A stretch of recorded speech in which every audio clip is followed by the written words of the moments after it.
I stand up here. It's so funny. Thank you all for coming.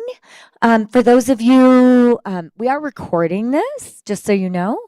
And uh, and so that's why we use a mic. I know we probably didn't need it tonight, but we do use a mic because for recording purposes. So if you love this program or you loved last week's or any of the ones that you've come to in the last 5 years, they are on our YouTube channel. And our YouTube channel oh, by the way, my name is Jen Mason, and I'm the executive director of the Colorado Snow Sports Museum. Yay! And this is Teddy. And so when I say our website, I'm saying the Colorado Snow Sports Museum website, and you can connect to our YouTube channel. So if there's something or you're like, wow, so and so would have loved that, we do record these, which is why we use the microphone, so that because there's no point in recording it if you can't hear it. So that's part of why we would do it. And thank you to Kaleidoscope and the town of Vail. The town of Vail is incredible to us. They do give us a small grant to host these programs, and then they also give us free rent. If it wasn't for the town of Vail, I don't think we'd be here. We would not survive. So it's pretty incredible. So big shout out to the town of Vail. And we do have, this is the beginning of our series. So we do have we have many more coming up. We have 6 more, but I'll just talk about the next 2. February 4th, we have a gentleman by the name of, I'm just going to call him Brad. He has a really long last name. Brad's coming, and he is talking about, he worked for 30 years with the Winter Park ski train. And he worked for Amtrak, and he did all these things. And then, the ski train was like a big thing when I was a kid, and then it went away, and now it's back. And so even with the hiatus that it took, it still has like another whole like life behind it, which is super cool. And then after that, we are showing a film by, it's called Moving Line. I'm super excited for this. In 1978, 3 guys traversed what became the Colorado Trail, but they traversed all across Colorado, like ski touring. And they made a documentary about it. But these are all on our website, but those are the up to and coming things. And tonight we have a special guest in our house. We have a newly inducted Hall of Fame member, Bob Meserve. Thank you, Bob. So he was inducted in 2025. It's not easy to get into the Hall of Fame. You really have to be quite accomplished. And Bob was inducted. He is an inspiration to very many and a ton of people. And if you ever come back during the day, you can watch his Hall of Fame video, or you can watch it online on our website. Everything's on our website. Or you could just come talk to Bob. Yeah. Bob is a Colorado native, which is pretty fun, from the Gunnison area, and then now lives in Fort Collins and part-time in Vail. And so a big round of applause that Dale Atkins is here. We're very excited, so thank you. And he also has a connection to another Hall of Fame member. So he worked for a gentleman by the name who's in our Hall of Fame, Knox Williams. Knox Williams started the Colorado Avalanche and Information Center, which Dale worked and was a big part of for a long time. I did a couple articles, read some stuff on. They literally called Dale at one point the Avalanche Guru of Colorado in one of the things. But he's a Colorado native. He's from Evergreen. He's he is past president and lifetime member of the American Avalanche Association. He's currently still with Mountain Rescue, which is based out of Evergreen. I was a little confused. I thought he was with our local rescue, which is called Vail Mountain Rescue. I didn't realize there was a difference. He also, which I love, he was a ski patroller at Loveland. Loveland is one of the greatest ski areas that still exists in our state because it's still privately owned. That gentleman is also in our Hall of Fame. It all goes back to Colorado and the Hall of Fame. So, but also I want to give a big shout out to Cindy and Moses, because Cindy's been volunteering for the museum for the last 50 years. The museum is turning 50, and Cindy and Jerry Lou and Dale and Moses are all neighbors, and so that's also our connection to them.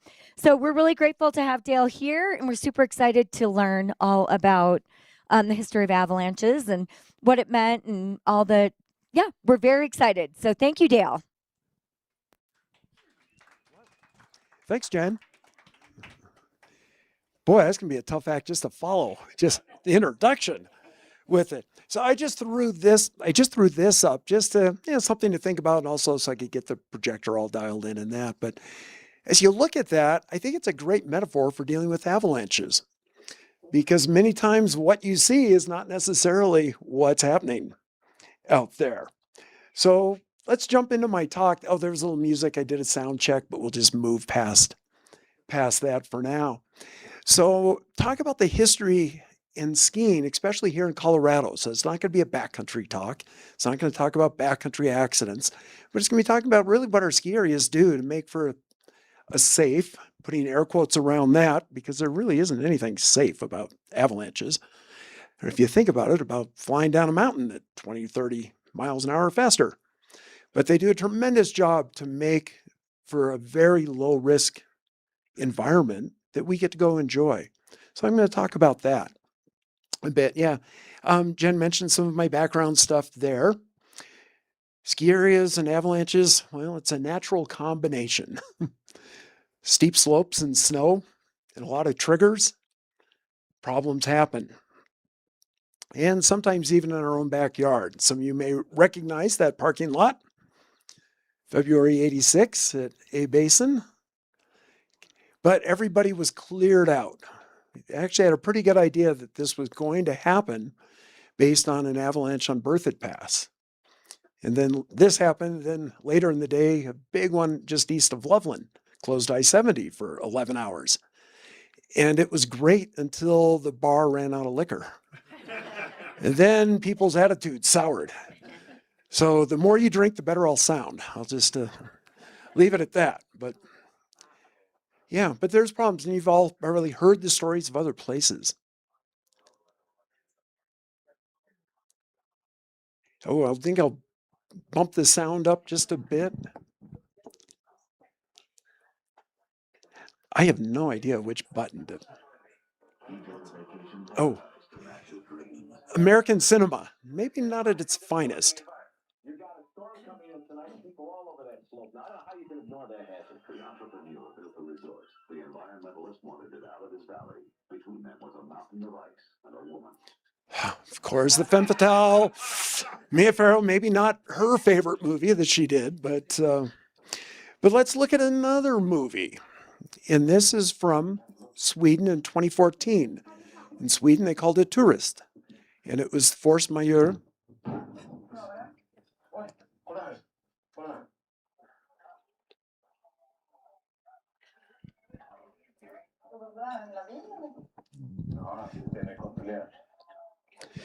Everybody gets excited when you can see an avalanche from a distance. Then it gets close.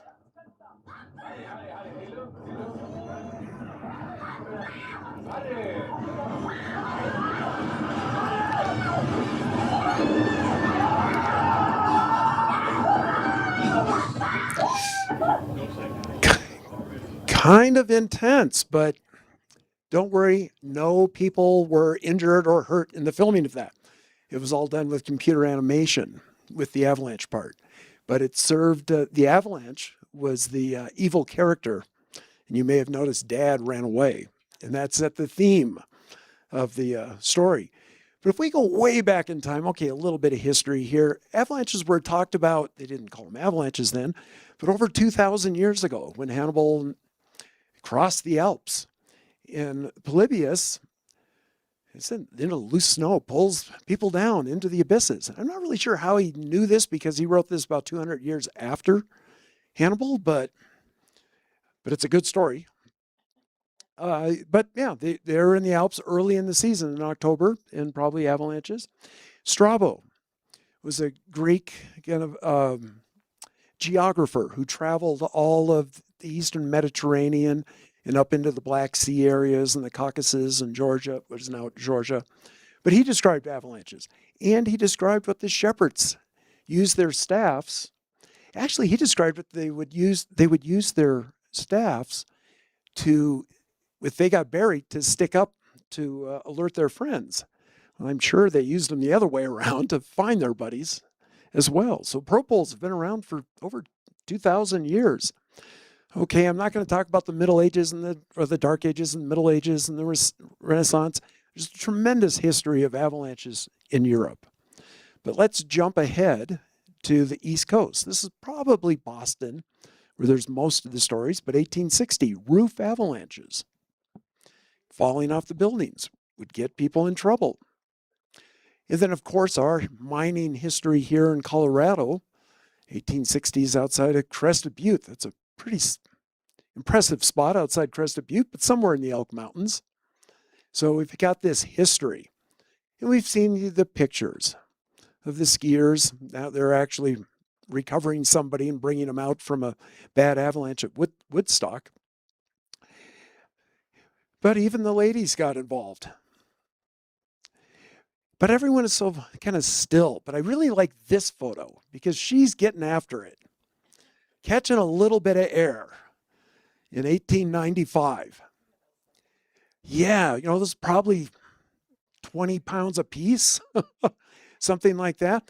But there are very few avalanche accidents in the 1800s and early 1900s with skiers. And if you think about it, when you're on literally planks with just a leather strap across your toes and something string around your heel, and then wearing leather boots, you probably weren't looking to be out on the steeps with it. So they stayed to not very steep terrain. But 1905 was our first recreational skiers killed in Colorado outside of Silverton. A couple of miners. Yeah, they fashioned some snowshoes. So what were skis often called then? Norwegian snowshoes. And that's what many of the skiers back in the late 1800s, early 1900s called their skis, thanks to those Norwegians. And boy, after World War I happened, avalanches killed all sorts of soldiers, tens of thousands of soldiers on the Italian and Austrian borders. But not much was happening in the States, especially going into the interwar period.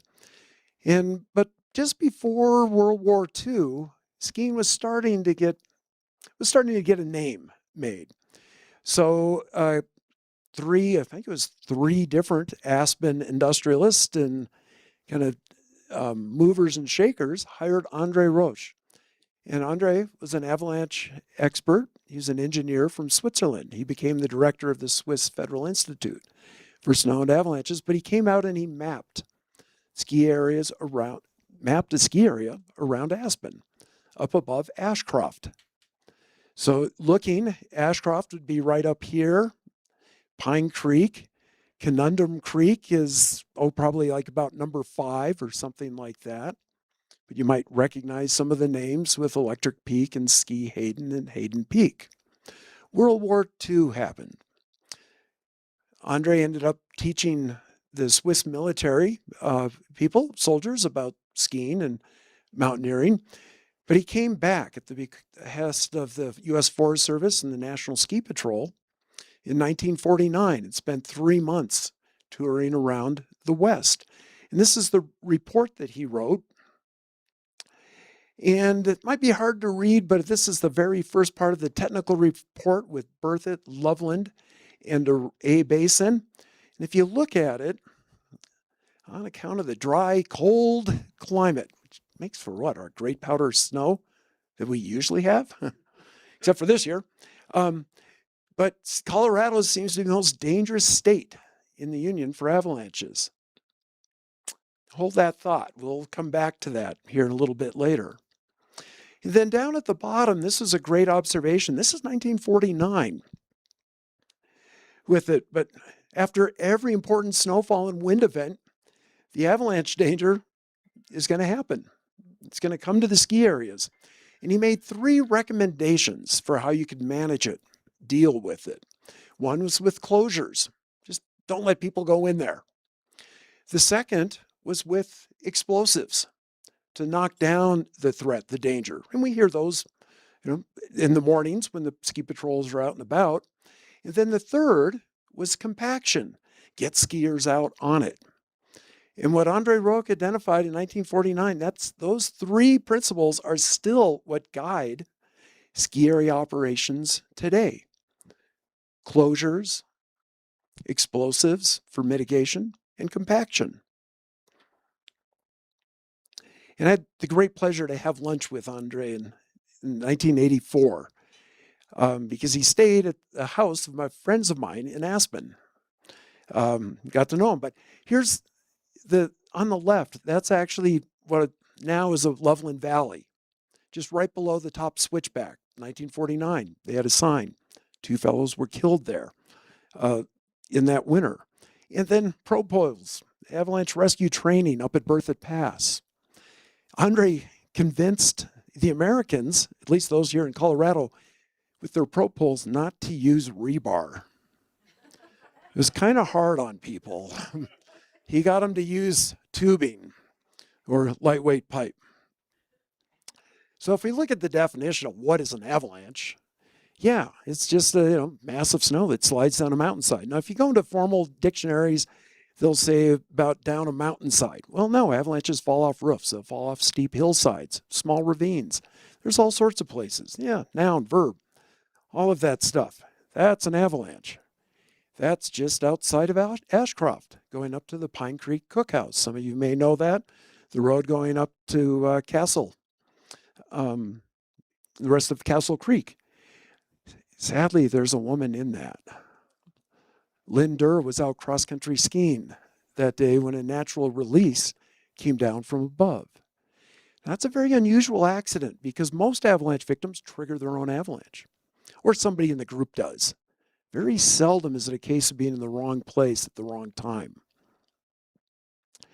But they can be really small. They might happen in odd places. Michigan? Yeah, and actually, contrary to what the author wrote, Michigan's had 3 avalanche deaths over the years and another 3 or 4 people buried. Think about it. Plenty of snow, especially in the lakeside areas, and you've got steep hills. They call them mountains, but we know what they are. It's with it. But man-made snow, we can have problems here with our ski areas. Where's this? See? Up on, yeah. No, it's on the Birds of Prey course, on the downhill course, up at the Beeve with it, but man-made snow, steep slopes. And a lot of ski areas that make snow will have these little avalanches. That looks a little bigger than little with it. But they make a slab, steep slope, weak layers. These things happen. So it didn't turn out all that well, but 2 types of avalanches. There's a loose snow avalanche, starts at a single point, spreads out like an inverted V or a fan shape as it moves down the mountainside. The other is the slab avalanche, when you have a cohesive unit or layer of snow that slides and comes down the mountainside. So I'm maybe talking about slab avalanches here. Well, I certainly will over the next minute or so, but they come in all sizes. Yeah, this little one on the left, not even, maybe 30 vertical feet. It actually killed a skier outside his snowmass. That's steep enough. Or they can be big, huge avalanche paths, like the Y Chute, just across from Copper Mountain.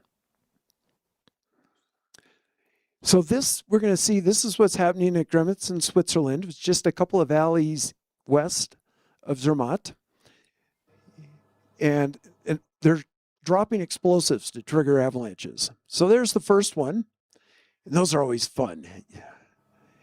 Then there'll be another explosive shot will go off. But watch what happens after the next one in just a few seconds. And this really shows our problem with avalanches because once the snow starts to crack, we have no idea how big those avalanches are going to be. So in about 5 seconds, it propagates almost a half mile across. I always wanted a car that would go that fast, but that's really fast. That was a successful mission. They saved a lot of money just through a few explosives. Got really good results. No, they drop them out of the helicopter. Yeah. And typically, well, they were probably using a 10 to 20 kilo charge or a 20 to 50 pound bag of explosives to do that. But when we talk about avalanches, there's 4 ingredients. We need some structure. We've got to have a slab, that cohesive layer of snow. And then under the slab, there's a weak layer. In fact, that definition of a slab just means there's some harder snow above softer snow. But slabs can be great powder skiing. It can be really obnoxious if you're boot packing up to get to it. But it can be super soft, or it can be as hard as the table right here. I think there we go. We've got a weak layer right here. Weak layers can be millimeter or 2 thick, or they can be tens of centimeters, or even a foot thick or more. I'll mix my units here with it. But what we did is created a wall. Tom created a wall so it's backlit. And in the middle part, that's the less dense, the weaker snow that's there. Well, steep slope. We know most avalanches occur on slopes of 30 to 45 degrees. So, yeah, how steep are most expert runs? Typically in the low 30s. With some of the double black runs, we're getting into the mid upper 30s, maybe a little steeper on pitches. And then triggers. Yeah, so triggers, that can be new snow, it can be windblown snow. It can be us, skiers, riders, snowmobilers, climbers, explosives, a whole bunch of things can trigger those avalanches. So we've got to have, I'm just going to go back to this just for a second, with this structure. The problem is we have that pretty much all the time in Colorado. Anybody who's stepped off of a packed trail and then sunk into sugar-like snow has found the weak layer with it. So we have it almost all the time. So there's actually 4 conditions that have to be met to have an avalanche. So as you look at this, there's maybe 5 horizons there, layers there. And where do you think it might avalanche? So what we're going to see is what it's called a propagating saw test. And we're going to look for a crack initiation. It's got to get to a critical size. It's got to get long enough. And then it'll propagate. And we're looking for that crack to shoot across the weak layer. And then the last is you just need a steep enough slope so the slab can overcome the friction, slide down. So let's watch and see what happens here. So crack initiation, he's starting to saw with it. The further in you get, the stronger the snow tends to be. And this is in slow motion. This is not that they're just going really slow, but slow motion here. But watch what happens in just a few seconds here. Yeah, and you see how coarse that snow was that came out of it? So a different type of snow grain, crystals that were in there. And then as he pulls it out, should we make some sound effects like pulling it off? But you can see how coarse and how big and those snow grains look like. The snow undergoes quite a bit of change once it falls out of the sky and it's on the ground. Sometimes it gets stronger, sometimes it gets weaker. Well, let's put this into farmer speak. Anybody knock down a silo? That's okay.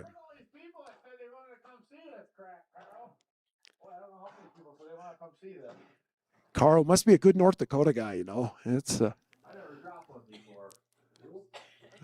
Nothing like today to start. Crack initiation. Then we're going to look for propagation, or to a critical size, propagation. Yeah. Come on, Carl, get that crack a little bigger.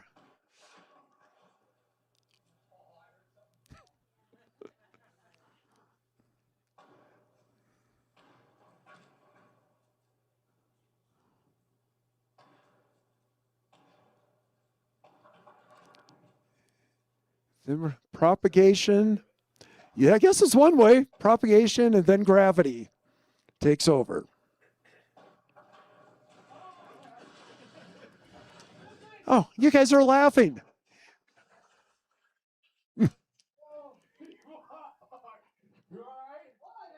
Boy, he's got to be from North Dakota, you know. Up there around Fargo, maybe. Wow. Yeah. Fracture mechanics at play. People do the same thing when they trigger big avalanches with explosives. We start cheering and jumping around. Now I'm going to put it into the real world of what it means for a skier. This is going back about 40 years ago. Who would like to be skiing this slope? I would.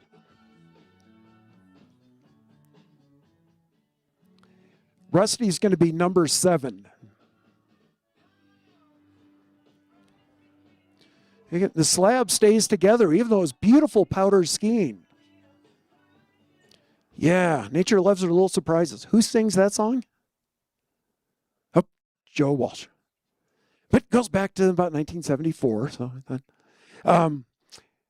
yeah, but that really shows the problem that backcountry travelers have, that the ski patrol people have, is what's strong snow, what's weak snow. And when it cracks, where do those fractures go? Is it going to slide or not? It's all about complexity. Hindsight does not equal foresight. And then plus, the guests out there on the mountain are nuts, but we already know that with that. But we can explain it. We don't know if it's going to slide, but we can explain it. So Colorado, remember Andre Roche said that the most dangerous snow in the United States? Well, Colorado leads the list. This is going back over the last 45 years. Full 25% of avalanche deaths occur right here in our backyard with it. Yeah, who's getting in trouble? Well, it's we skiers and riders. When you put us all together, backcountry, out of area. The nice thing is, look at only 22 in-area skiers in 45 years in Colorado. I don't know, you take, 10 million, 11 million skier days a year over that period? You'd have to start skiing like back in this Cretaceous period before you might encounter one, at least probability-wise. So I think that really shows what the tremendous job that our ski areas and the ski patrollers do to make for a very low-risk environment in a very uncertain setting. Yeah, even a couple of avalanche forecasters have met their end. So, no, it's just so much. The hikers, and they tend not to go into the steep terrain.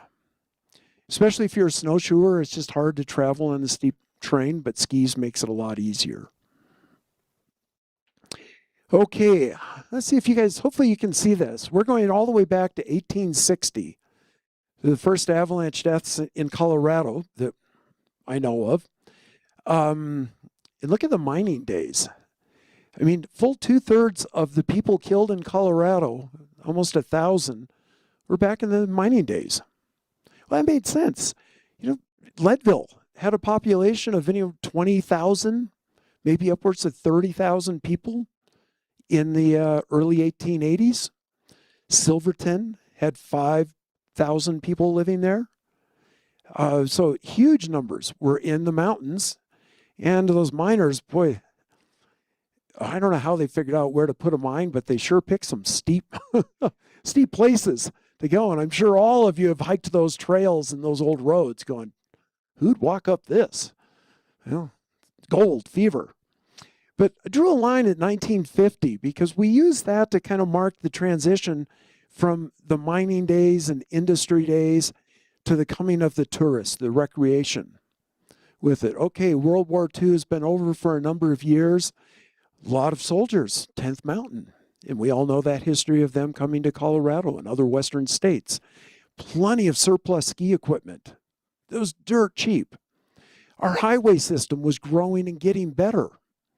Roads were being kept open in the winter. It was easier to travel. Jobs were good. Disposable income. Lift tickets, at least now looking back, were really cheap on it. But I think it's pretty impressive that in Colorado here, that line has stayed pretty much the same for for 75 years with it. So again, I think a tremendous job that our ski patrols do. If we look at just ski area deaths, so in area, out of area, in patrol deaths, in area, just to be clear on that, in area is open terrain. There's been a number of deaths that have happened inside ski areas, but in closed terrain. They got counted in the out of area with it. So what's managed? But yeah, more skiers. There weren't that many out there, but accidents were happening inside the ski areas. We get to the 80s, this big jump in the out of area accidents. And what troubles me is that we went almost 30 some years without really ski patrol deaths. And then, 10, 15 years ago, we had a number of them here in Colorado.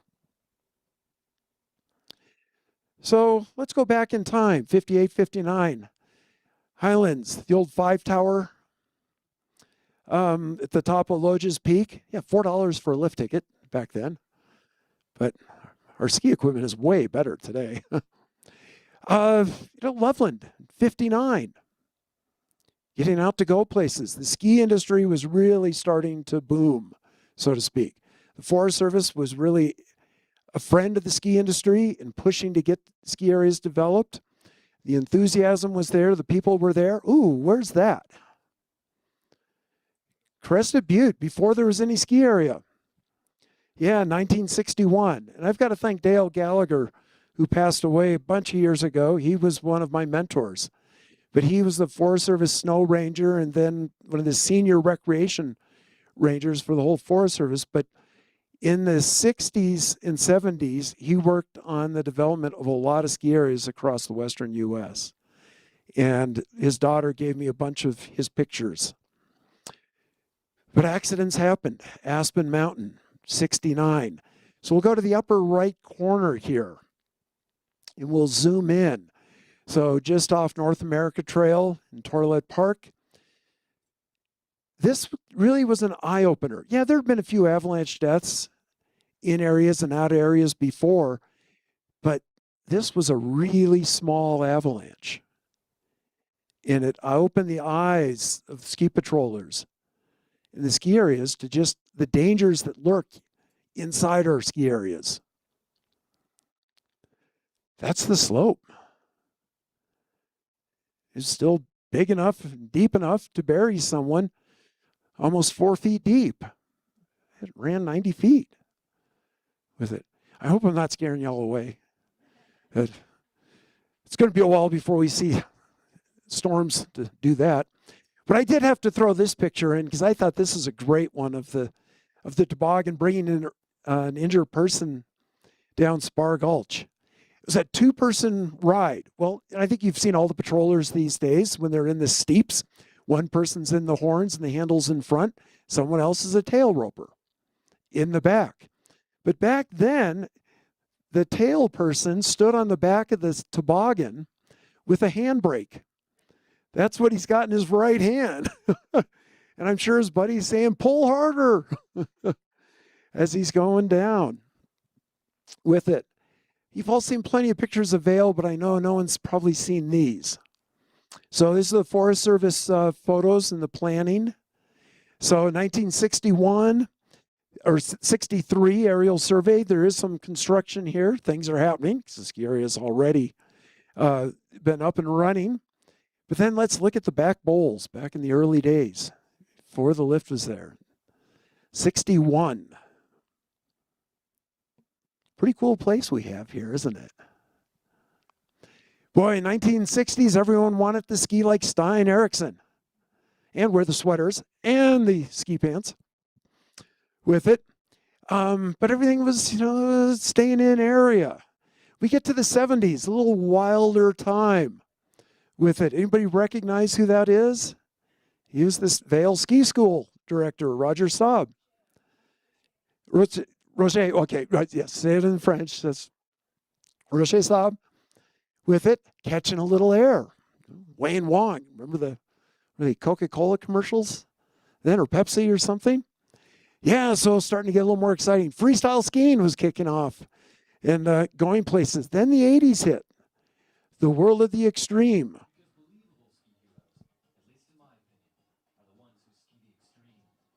Okay, it's Chamonix, but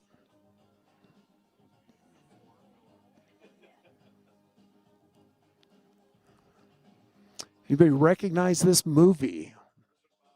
Yes, Blizzard of Oz. Extreme. North Face Extreme jackets. K2 Extreme skis.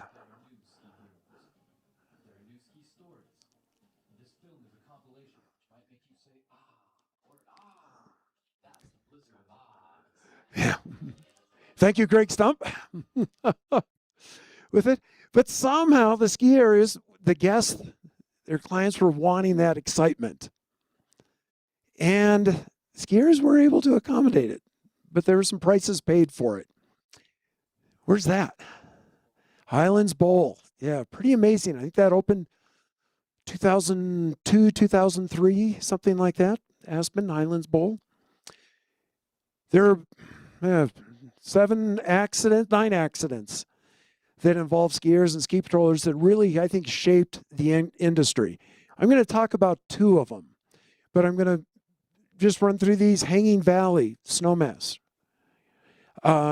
Ski patroller Roberto Grebel was killed there. Alpine Meadows, 7 deaths there when the whole base area was run over with it. Gravelin Gulch, just outside Copper. In 83, Mickey Johnson was killed. Boy, Telluride really got into the act. In 87, Gold Hill area and Bear Creek with some accidents. But I'm going to talk about 2 of them. Highlands Bowl in 84, and then at Breckenridge, Peak 7 in 87. Tom Schneider, 6 hours later, he was dead. I got to ski with these 3 guys on a patrol exchange for 3 days in December. And that was the first biblical snowstorm, the 40 days and 40 nights of snow from Thanksgiving to Christmas. And some of you may remember, and it was really good skiing here too, from what I heard. Yeah, but it's bulletproof. This is the view you saw when you came over 5 Towers on Loges Peak. This is what we saw. There's a big ski patrol party, the convention. Some of you may know what I mean by that. But the convention that was happening, because we were going to have a Powder 8 contest in the bowl. My friend OJ, who was the snow safety director, who took over at that time, took this picture. It was very sobering. Long and the short, they had been working in the bowl all winter, doing some tours. They had gone out. They had the week before had thrown, I think it was 7 or 11 explosive charges. That day they had gone to the top. They threw 3 shots at the top, protect them as they were, so they could ski down. Nothing happened. They didn't think anything was going to happen, even though there was a weak layer that had formed back in January. Because all the snow we had in November and December, then January turned very dry. Typical Colorado with it. Dry periods mean weak snow. They become a problem for the next storm or 2.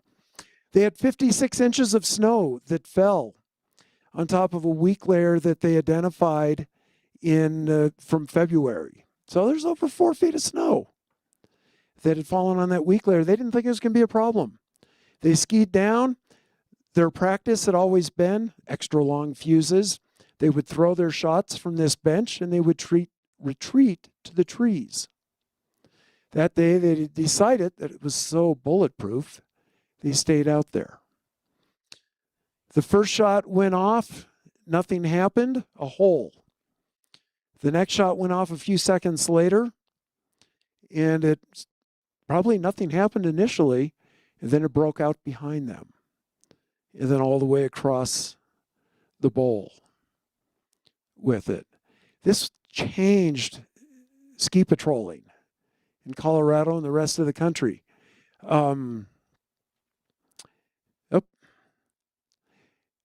Changed attitudes. Yeah, you don't assume stability and strength. You assume danger and instability. It changed our thinking. We've got to be always looking back throughout the whole season. We've got to be thinking about what could happen with it. More testing. And that's not putting rookies out there, but using more explosives. Okay, I saw some laughs. That meant you probably had a ski patrol background. With it, but more testing, using test slopes, finding those weak layers, those slab. What's that structure? Is there fracture initiation, critical size propagation? Using way more explosives. Explosives are really cheap compared to human lives with it. And then compaction. Back to Andre Roche. One of his key principles. Compact the snow, make it strong. And that's how they do it at Highlands Bowl. And a lot of ski areas are doing this now. You line everybody up and you walk through the snow, boot packing with it. And you're breaking up the slab, breaking up the weak layer. And they spend weeks doing this. But it allows them to ski that type of terrain in a climate, snow climate, here in Colorado that's really dangerous. We're not like Utah and the Wasatch or the Sierras or the Pacific Northwest.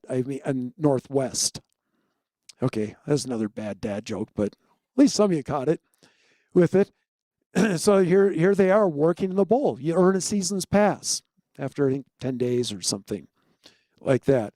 And it allows you to, later in the season, they can do this, where they can check the snow, use explosives, they ski cut it, and then they can open it for all of us to enjoy. Okay, Peak 7. Yeah, we were talking about when it was going to go. It had been on their minds all season with it. We're waiting for it, ready. And then it was right in front of us. Kevin was the patrol director at that time. He was on the T-bar on Peak 8 when it released with three other senior ski patrollers. And boy, the rescue effort was amazing. It was fast. They were so concerned about it. This is outside of the ski area at that time on Peak 7. So they couldn't use explosives out there, but their guests were going out there all the time. So they made a maze. You had to sidestep up. You had to go past the signs and sidestep down to go out. And the sign, this they put up like a week before, just saying that there had been 3 avalanches and people had been caught. And it could be a lot worse, and you're on your own, basically. I don't know if you can really see this, but here's the bowl a day or two before it slid, and it's full of tracks. Full of tracks. Looks really good, fun skiing. Here it is when it slid. 1,200 feet across, 4 to 12 feet deep. Debris covered 23.5 acres. Yeah, I had the fortune, good or bad, to be the accident site commander on days 2 and 3 on this. Not for any specific greatness on my part, but I was patrolling and I was very involved in mountain rescue. I knew a bunch of the Breckenridge people and Summit County people, and I could speak their language. And I could speak our nerdy mountain rescue language too with it. But I had some big helpers because we ended up on the second day over 400 people out searching, over 300 on the next day. 6 people caught, or actually, I'm sorry, 9 people caught, 5 buried, and 4 killed. Yeah, it changed what we do in avalanche search and rescue. Because there can always be a bigger one, bigger incident in our preparation and practice of not just managing our ski patrol team that's out there, but managing all the guests that are there ahead of us and putting them to work, getting them to work for us. Boundary management, the Forest Service in the ski areas, Colorado Ski Country, let's go to the lead on this, put together a number of community town halls, meetings in Summit County, even up here in Eagle County, to talk about what do we do with the boundaries? Do we open them? Do we close them? And Boots Ferguson, an attorney, ski area attorney over in Aspen back in the day, was really instrumental for pushing to keep the areas, the boundaries open. I'm glad he did that because it also gave us some great terrain. But what the ski areas also did is they expanded outwards and took in a lot of those problem areas. Yeah, media relations. Up until this accident, ski areas had a very nice relationship with the media because we're really good guys and have a really fun thing. This was an accident that was international and big stories, and nobody in the industry had ever had to tell a bad story before. Education, public education. Ski Patrol started doing public education. The Avalanche Center, public forecasting. I started for work that year in '87, started that ski season, and our budget for the first time went just over $100,000. I'm not sure how many millions Ethan has now, but we were 4 forecasters that first year, and then we went to 3 before they finally started growing. But public forecasting. And I think if you look at why Colorado has such a dangerous snowpack, we lead the country in deaths, but in ski area wise, we're actually kind of behind others. And it comes down to the work of the ski areas, the patrollers. It comes down to the public education, and it comes down to forecasting. And there's some luck too, obviously. But yeah, making it safe. Back to closures, explosive mitigation, compaction. Andre was right. Yeah, the signs. They haven't changed all that much. Yeah, the compaction, breaking up the slabs, the boot packing, to be able to do things like that. So ski areas really want to put people out there. Still throw explosives by hand. We're the only industry that handles live explosives. Well, for a few farmers blowing up stumps and beaver dams. But yeah, handling explosives. And there have been accidents. So we figured you can only throw a 2-pound charge so far, that there's got to be a better way. So Robin Hood came along. It didn't work that well. He drew back on his mighty bow and it went out, I guess, and just kind of went poop. And then everybody ran. Oh, the Swiss, though, 1960, using mortars. Very Swiss. Everybody's in uniform and are looking good. Well, you know, Americans, we've got to figure out, there's got to be another way we can do it in a more cost-effective way. So we tried it in the parking lot with a 1960, well, license plate, 1960. Yeah, with a rocket. I mean, it looks like an Estes rocket made out of aluminum or something. Didn't go very well, and they didn't launch it in the parking lot because I was told the ski area wouldn't let them use it at the ski area. But someone else, the man with the star, you may remember those Texaco ads, came out. This was called the Mighty Mouse. It was nicknamed the Mickey Mouse. After he shot it out, a fin fell off and it wobbled around and turned around and buzzed right over everyone. So it didn't work that well. Air cannons, the Avalancher, basically a very sophisticated potato cannon with it. 1963. It works, and skiers still use them, but in the U.S., we're pulling away from them. The railroads use them. Some of the CDOT here in Colorado has it as backup, but we're not allowed to live fire it. You've got to fire it from behind a wall, a barrier. Union Pacific uses it. The big guns then. 105 howitzer.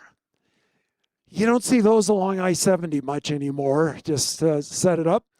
Traffic did slow down. I'm not sure that was our plan. Uniforms, we didn't really need uniforms back then. Oh, an M60 tank. That does not look like a soldier, but that is the gunner for the Washington DOT. Got a hold of a surplus tank. And they said they could put a shot anywhere they want it within about a 1/4 inch, even at 5 miles. And that's as far as then they had to shoot over the mountain.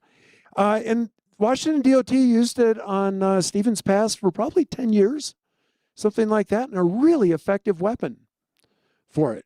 Surplus. But often we're still back to throwing hand charges with it. But skiers are trying to get away from that because they are dangerous. So you're starting to see these remote avalanche control systems, rack systems. And you're going to start seeing these now coming up in Colorado ski areas in the coming years, because you can fire these from your office, from your bed in the middle of the night. But these are gas exploders. They fill with propane, oxygen, there's a spark plug, and it goes boom. The Obelix, it looks like a hairdryer from back in the day or something out of the Jetsons. But we're going to start seeing those. Some other systems, the Avalanche blasters, basically a mortar. You can put 9 rounds in each of the box. The door opens up and it goes poof, spits out a mortar, goes boom. This, the Vison Tower, has explosive charges here. It lowers them down on a cable. When it hits the snow, it pulls it up 1 meter, because an air blast is much more effective than a shot going off inside the snow. So again, these are all tools that we're starting to come to our ski areas and in Colorado. It's not perfect, and accidents do happen. And I don't know if you can see it all that well, but looking at this, that's a really heavily skied slope that avalanched, because we still don't know. And that's why I say we can never make it completely safe, but we do a pretty darn phenomenal job, our ski areas, our ski patrols, in making for a fun experience. Because whether we go back almost 70 years at Loveland or today, yeah, notice the size of the parking lot. There it is, 1950 and 1960. And when I was at Loveland, they doubled the parking lot because it only went to here in the early 80s. So our mountains have changed. Our guests have changed. The Avalanches haven't, unless it doesn't snow anymore.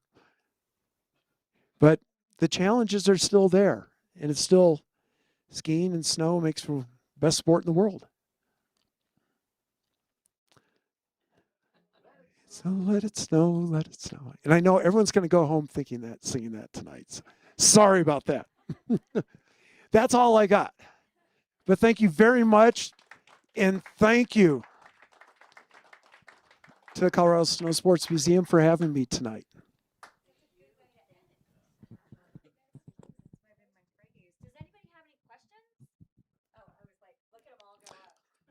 You want to pass? Should we pass the mic around?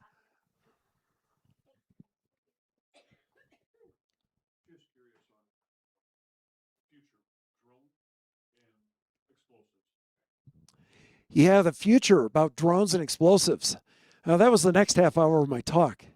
It's there. Yeah, drones are a tremendous tool. In ski areas, we've just started getting into them, but it's always, for the last few years, it's been on the marketing side. You know, get great imagery, scenery pictures, that sort of thing. But it allows patrols and the lift mechanics to do inspections very, very quickly. Rescue settings. It allows to get eyes onto a situation very quickly. So we're going to see, I think, more and more drones. Drones that can start carrying equipment in. And drones will never replace a helicopter. Helicopters won't replace drones. But they're 2 great tools to have in a toolbox. About explosives. Yeah, we're going to see more of we're going to see less hand charging. It's still going to be around because it is a good way to deliver charges. The artillery, the guns, those things are going to be probably going away, or mothballed. And we're going to see more of these remote systems with those, because they're also a lot safer for the ski patrollers as well. And maybe the third thing that I'll mention is that we can now start collecting a whole lot more data. And more importantly, back in the day, Highlands, Breckenridge, they collected tremendous amounts of data. They did the best they could with that, but they didn't really have a way to analyze it other than at the end of the day over a beer or two. And now with computers, we can start looking into that data. We're getting big enough data sets. And we're also getting computer models that can run dynamic flows at an avalanche path scale on a ski area on a computer that sits in the patrol on their desk. So those are all things that we're going to start seeing in the coming years. Yep, Bob?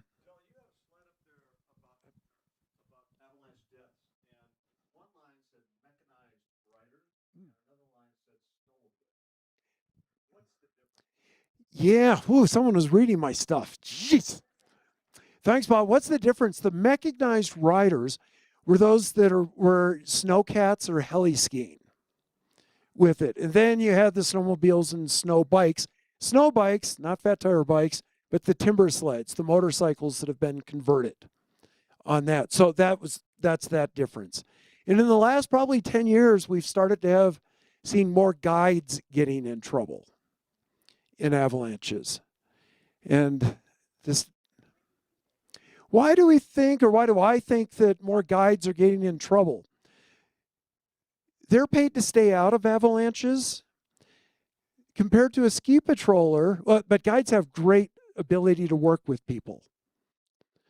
They have great people skills. Ski patrollers, we try. I used to, but ski patrollers are avalanche hunters. They're paid to go into starting zones. They're paid to trigger avalanches. They see more in a couple of seasons. Someone working in a busy avalanche area sees more avalanches, feels more avalanches than a guide will feel in a lifetime. So I think there's a lot of, they just don't know what they don't know. And in France, with ENSA, the National Ski and Alpine, the National School for Alpine Guiding and Skiing, probably 15 years ago now, they actually shut down for a whole year because 25% of the fatal accidents in France involved guides. They figured there's something wrong with our training. And what it was, and I see it happening here, is their training was to teach guides to go further, take clients steeper slopes, and clients are pushing for it. But they didn't, and we haven't here really taught guides and backcountry skiers very well of how to say no. And it's not no, don't go, but it's no, don't go here, go somewhere else. That's my long-winded answer on that. Yep. Cindy. Yeah, I've been really encouraged to see that avalanche warnings have been on the news to help the public to make good decisions. And you have talked a lot about mitigation practices and how the science has changed, but how do you see people's decision making changing? I know my family has a avalanche safety foundation that puts free avalanche education out online. The CAIC and all the forecasting elements are putting out really good classes. But how do you see the decision making changes? Boy, the decision making changing. I want to just throw out a little plug for the Brass Foundation. Bryce and Ronnie, athletes. I mix that snow snow sports, and there's much more of a story there, but it's very dear. Avalanches, decision making, and accidents are very dear to Cindy. Boy, the decision making. Here's a problem. It's going to sound kind of funny, but it's very true. The deeper the snow, the lower our IQ becomes on it. And one of the other challenge with that, and what drives that is avalanches don't happen all the time to everybody. Yeah, there's something that's out there, but it happens to somebody else. It doesn't happen to me. No, I'm too smart. I've been through all the classes and courses. And then our experience tells us, oh, be fine. It's a heuristic, a mental shortcut of representativeness. Well, what I did last time was fine. It's going to be fine today with it. So we go out and we keep pushing. For 99.9999% of the people, it'll be fine. But for those few unlucky ones, it won't. And an avalanche accident has a huge effect, not just on that person, but on everybody around them in a community. So the decision making, Cindy, the short answer is I think we need to do a better job of training people to say no, not today, not here, not today. And getting them to stop and take that step back. A friend of mine in Canada, Carl Clausen, who's one of the avalanche gurus there, he is a real guru. He says you need to get really comfortable skiing in simple terrain. And if you do that, especially with fat skis, you can have a very long life in the powder. So the battle continues. We'll do two more. Yeah. I'm not sure if there's a metric for this, but some people goes out here skiing. Where?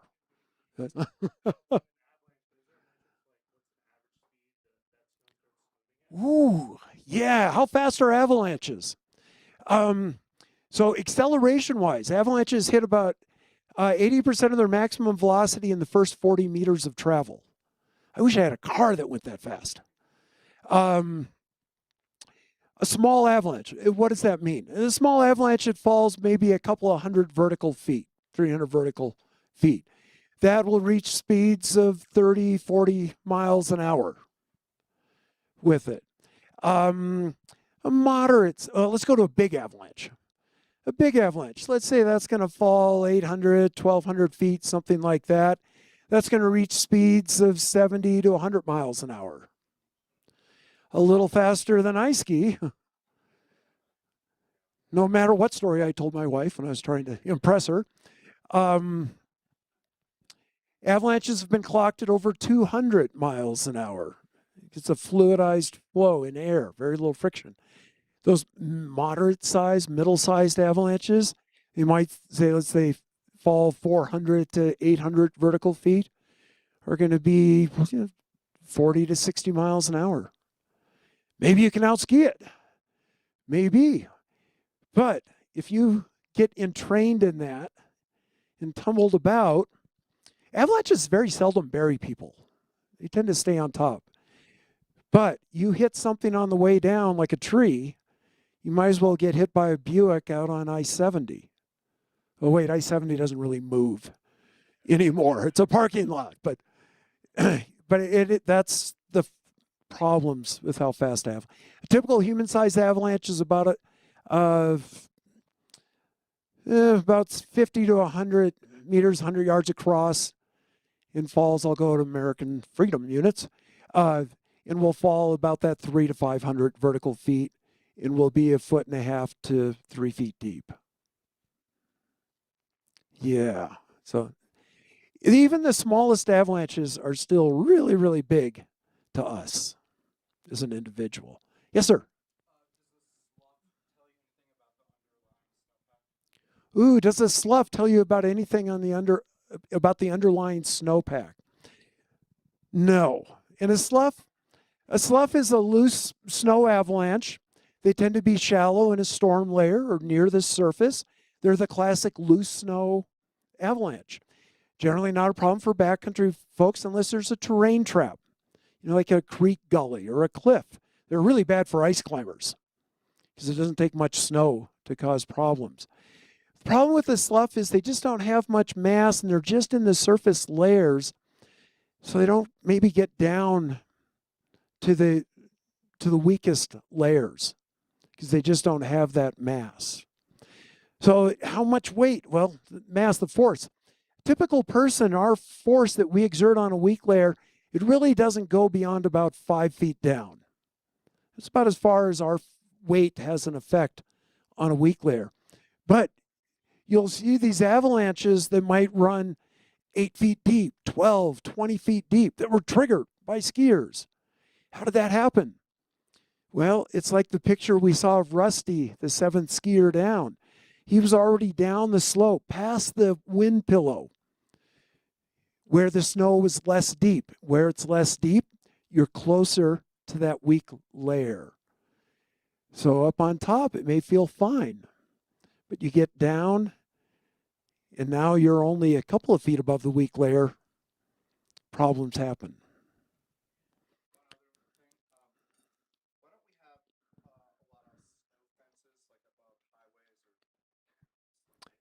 like in Europe, how many of you skied in Europe or still want to ski in Europe?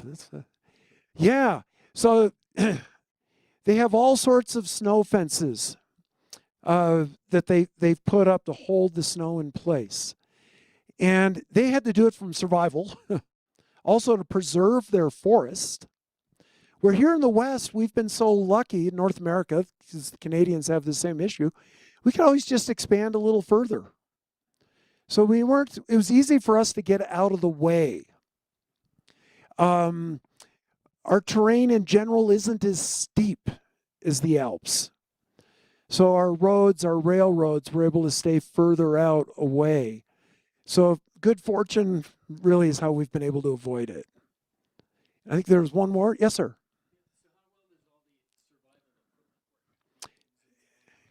Woo, how well does all the survival equipment work? Yeah, the transceivers, the airbags, the Avalanches. You might even think I'm an airbag the way I'm going up here. They work. Okay, another dad joke, but Jerry, it's gonna be a long drive home. Sorry, but yeah, I'm just getting warmed up. I've got CDs and DVDs and everything else, and some posters, T-shirts. Okay, how well does that rescue equipment work? Notice I call it rescue equipment. It's not survival equipment. Because once your nose is under the snow, it's pretty much like being in water. The statistics, and I'll come back to your question specifically in a moment, the statistics tell us that if you're buried in that first 10, 15 minutes, you've got about a 9 in 10 chance of surviving. Better be able to hold your breath to do it. Then you either have an airway or you don't. Maybe you had snow in your mouth, your nose. If you have an airway, you can survive longer. By about 30 minutes, half of the people survive. You get down to about 45 minutes, out to an hour, it starts to level out to about 30-ish%, 25. And then it still stays above zero, but time is the enemy, of course, with it. All of these tools, the transceivers, the little radio-like devices, there's no guarantee it'll save your life, but it gives us a tool to find you quickly. In fact, your best chances of being found alive are in your friends that are there because they're right there. In fact, about 85% of the people that are found alive are found by their friends.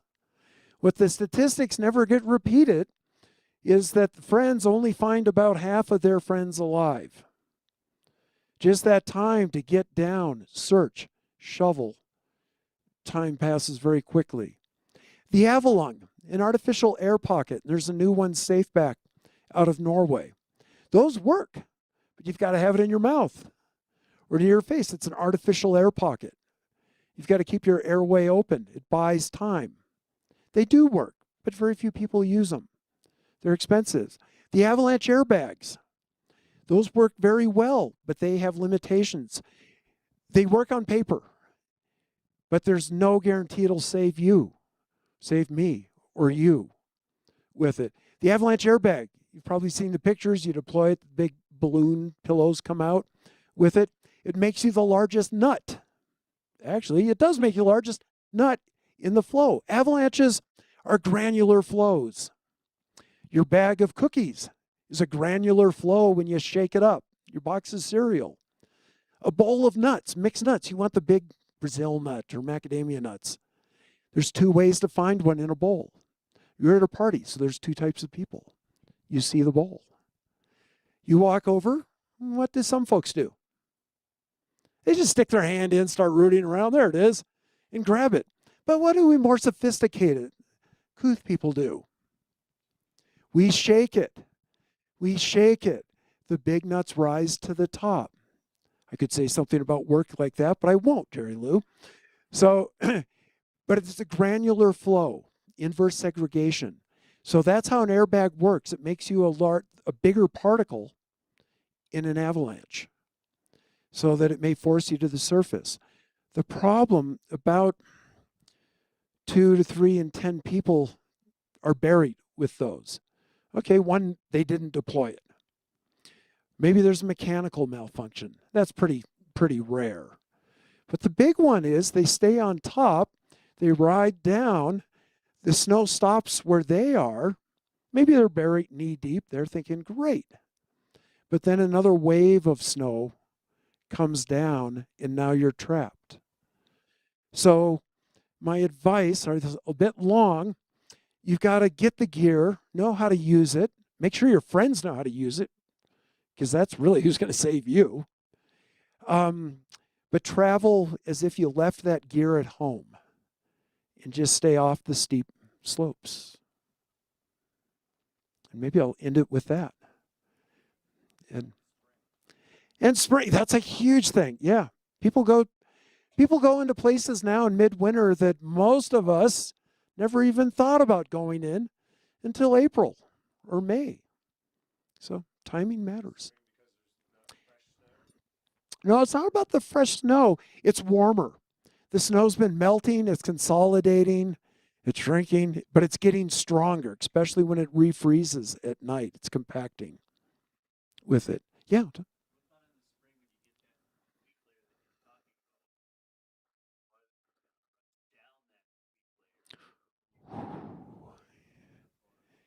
Yeah,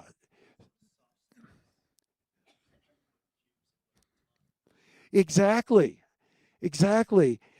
So in spring with that wet snow, what do you do about that snow, that water that's draining down through the snowpack and then hits that icy crust? Melts the bonds, it lubricates it, makes things slide off the top. Those of you who've been around for a while in spring, remember some of those dust storms we had? Ugh. But you've probably seen some slides that the bed surface was a red-brown dust layer and what it slid on. So in springtime, a couple of things. One is kind of a rule is hike early, hike real early, ski early when the snow is just starting to get soft.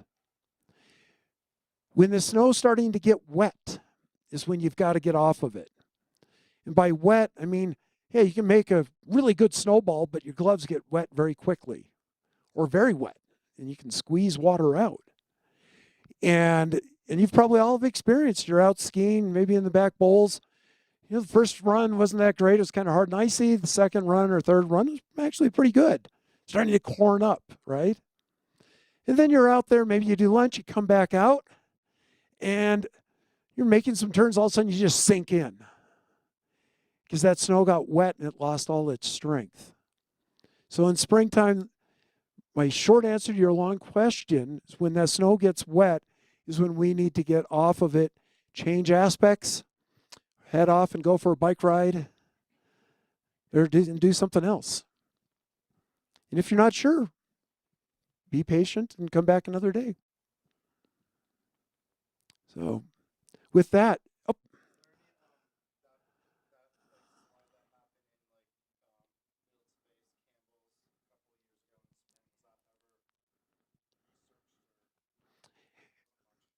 yeah, that avalanche out in Milt's Face, and that was the classic one with the dust layer on it.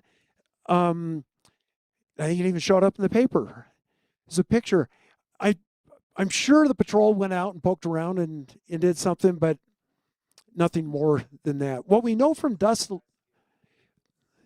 yeah, Vail's not known for much avalanche problems, except in some of the closed areas and this real steep gullies and creeks area.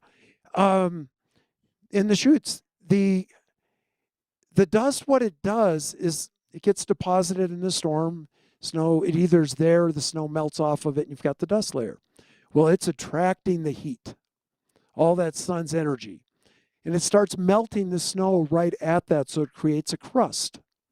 And here's what we know to get into a little snow physics, but I'll go very quickly, is that when you have big temperature differences in the snow, even over short distances, that might even be just millimeters in size, this temperature gradient, the stronger that temperature gradient, the bigger the temperature difference, even just in this half a centimeters, 2 centimeters, it actually turns the snow sugar-like and weak. And that's why you may notice sometimes under the crust, there's kind of like a void with it because those grains have gotten weak and slipped out. But Dust layers, they can be avalanche problems, or they can be like sandpaper and nothing happens.